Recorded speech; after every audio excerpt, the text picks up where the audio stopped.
Hello friends, welcome to నవలా హృదయం. ఈరోజు హర్షప్రియం నెక్స్ట్ పార్ట్ చూడబోతున్నాం. కథలోకి వెళ్దామా?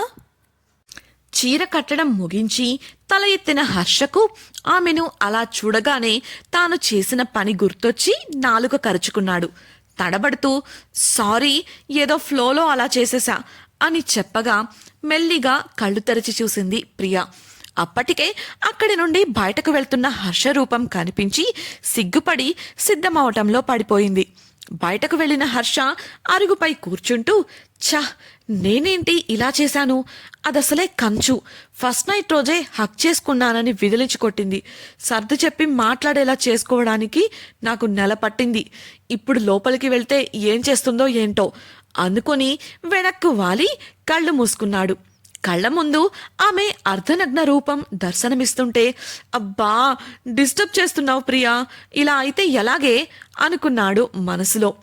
బిడియంతో ఎదను కప్పుకుంటూ అతడు ఏం చేస్తున్నా మౌనంగా ముద్దుగా నిలబడిన ప్రియను మర్చిపోలేకపోతున్నాడు హర్ష. అలా అని ఆమె దగ్గరకు వెళదామంటే ఫస్ట్ నైట్ రోజు ఆమె పీకిన క్లాస్ గుర్తొచ్చి కష్టంగా కంట్రోల్ చేసుకున్నాడు. సుతిమెత్తని నడుము, ఆ మధ్యలో ఉన్న అందమైన నాభి అతడిని పదే పదే ఊరిస్తుంటే అమాంతం తన చేతుల్లో బంధించి స్పృశించాలి అని ఉంది. కాసేపటికి లేచి నెమ్మదిగా పిల్లిలా వెళ్లి తలుపు తట్టాడు. రావచ్చు అన్న ప్రియ పలుకుతో లోపలికి వచ్చి ఆమె వంక కూడా చూడకుండా వెళ్లి డ్రెస్ తీసుకొని సిద్ధమయ్యాడు. అద్దంలో చూసి నగలు పెట్టుకుంటూ ఓరకంట అతన్ని గమనిస్తోంది ప్రియ. తన వంక ఓ చూపైనా విసరడా అనే ఆశతో. ఆమె మదిలో ఏవేవో ఆలోచనలు నిరంతర ప్రవాహంలా గమిస్తున్నాయి. ఇద్దరూ సిద్ధమై బయటికి రాగా రాఘవకు చెప్పేసి కారులో బయలుదేరారు. ఫంక్షన్ జరిగే పెళ్లికూతురి ఇంటికి చేరుకోగానే హర్ష వేణు పక్కన చేరిపోగా ప్రియ మాలతిని కలిసింది. మాలతి సంతోషంగా అందరికీ ప్రియను పరిచయం చేస్తూ ప్రియకు వారి గురించి చెప్తూ ఉంది. ప్రియ కూడా వారిని నవ్వుతూ పలకరించి సరదాగా గడిపింది.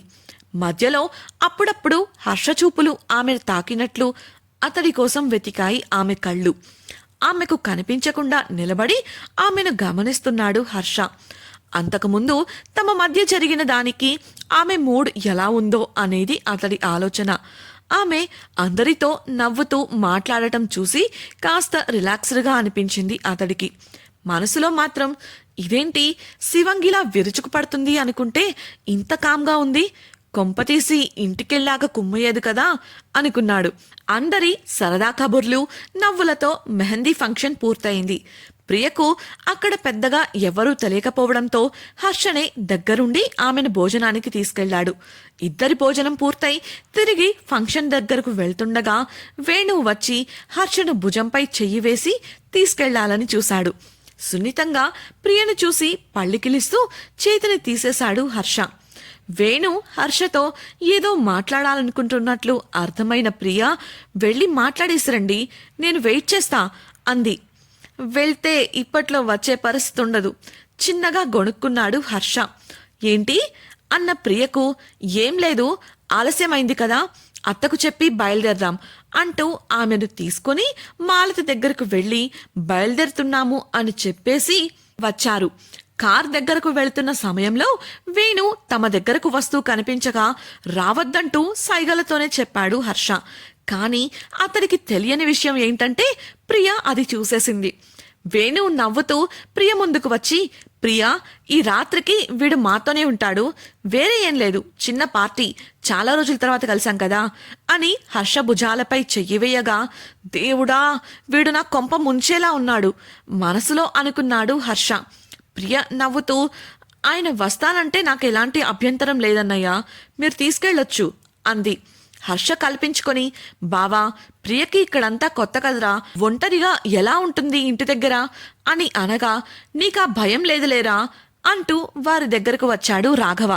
దగ్గరకు వచ్చాక మా ఆవిడ వచ్చేసిందిరా, ఇంటికి వెళ్ళాక తను తోడుగా ఉంటుందిలే, ఎంత గంట 2 గంటల్లో వెళ్ళిపోతాం కదా అని అనడంతో హర్ష ప్రియ వైపు చూశాడు.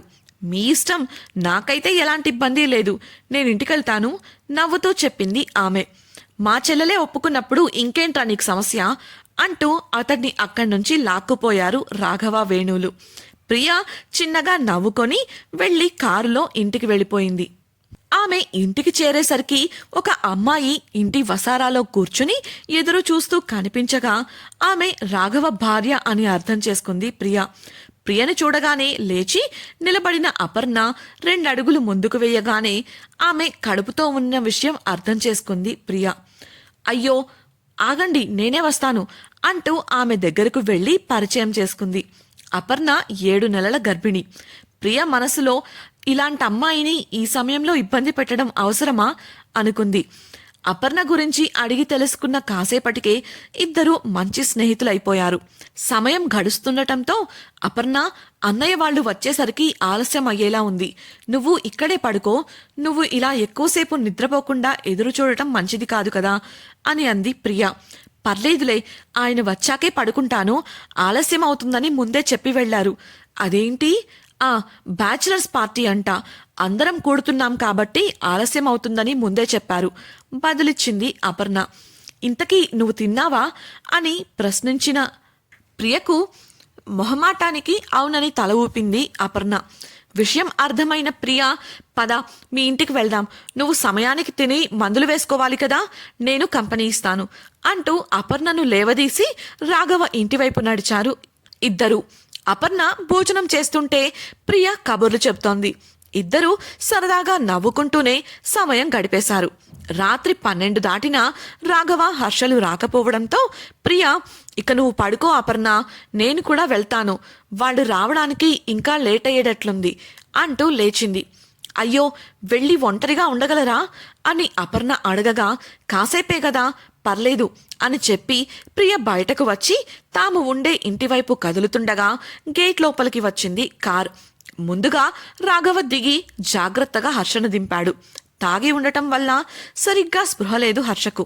దాంతో ప్రియ వారి దగ్గరకు వెళ్ళగా, రాఘవ, అది చానాళ్ల తర్వాత స్నేహితులం కలిసాం కదా, అందుకే కాస్త మందెక్కువైంది, అలవాట్లేనిది కదా, మత్తు ఎక్కువైంది, లోపలికి తీసుకెళ్ళమ్మా అనడంతో హర్షను తన భుజంపైకి తీసుకుంది ప్రియ. ఆందోళనగా చూస్తూనే అతన్ని గదిలోకి తీసుకెళ్ళింది.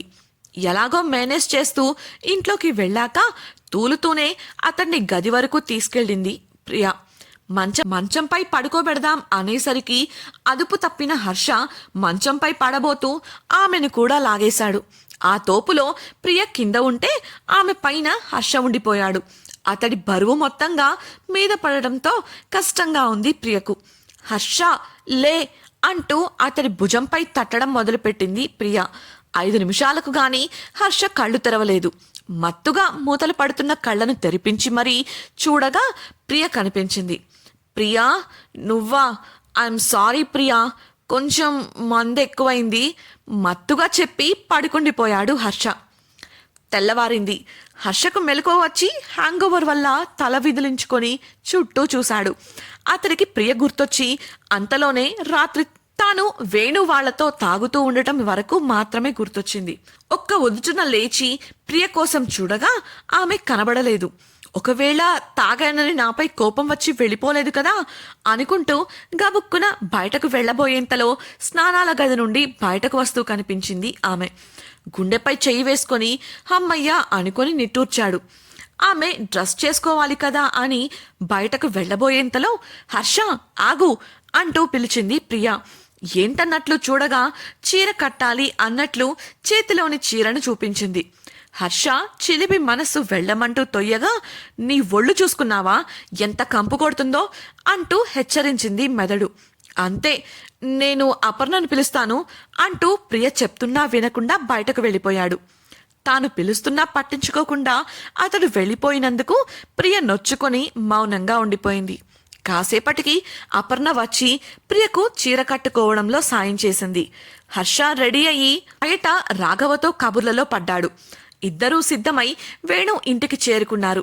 హర్ష దారిలో ప్రియతో ఒక్క మాట కూడా మాట్లాడలేదు. నిజానికి అతడంత ధైర్యం చేయలేకపోయాడు. ప్రియ ఏదైనా చెప్పినా సరే అని గంగిరెద్దులా తల ఊపుతున్నాడు తప్ప నోరు కూడా తెరవలేదు. ఈయనేంటి ఇలా చేస్తున్నారు అనుమానంగా చూస్తూ అనుకుంది ప్రియ. మాలతితో కలిసి పెళ్లి పనులు చేస్తుంది ఆమె. మధ్య మధ్యలో హర్ష చూపులు తాకినట్లు ఆమె కళ్ళు అతడి కోసం వెతికాయి.